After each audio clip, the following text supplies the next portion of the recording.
Il est 1h45 du matin lorsqu'un véhicule fonce dans la foule près de l'ancienne gare de Jérusalem. Le terroriste blesse une dizaine de personnes, tous des soldats de l'unité Golani qui venaient prêter serment après leur entrée en novembre dernier dans les rangs de l'armée. Les services de secours arrivent rapidement sur les lieux. Les blessés sont directement transférés dans les différents hôpitaux de Jérusalem. Une personne est grièvement blessée, elle souffre d'un traumatisme et a été opérée dans la nuit. Une autre est blessée plus modérément. L'un des blessés était dans un état critique lorsqu'il est arrivé ici et après avoir été opéré, il est dans un état stable, mais on ne peut pas dire que sa vie n'est pas en danger.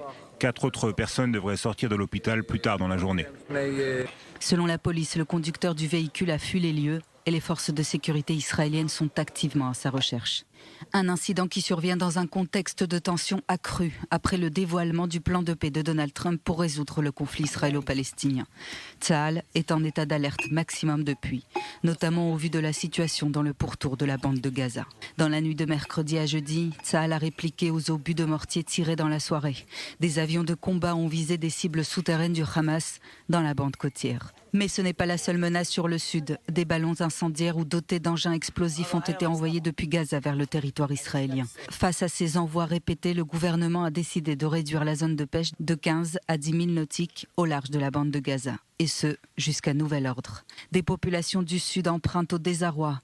Une consolation peut-être, le gouvernement devrait débloquer une aide de 40 millions de shekels à la ville d'Ashkelon. Ce dimanche, une réunion sera organisée par le cabinet ministériel qui devrait approuver ce plan d'aide.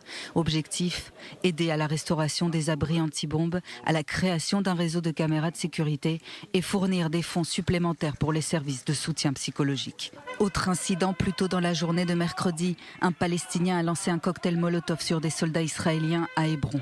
Tsahal a riposté, l'assaillant de 17 ans, Mohamed Salman al-Haddad, a été neutralisé. Cette ville située au sud de Jérusalem est depuis plusieurs jours le théâtre d'affrontements entre l'armée israélienne et les manifestants palestiniens.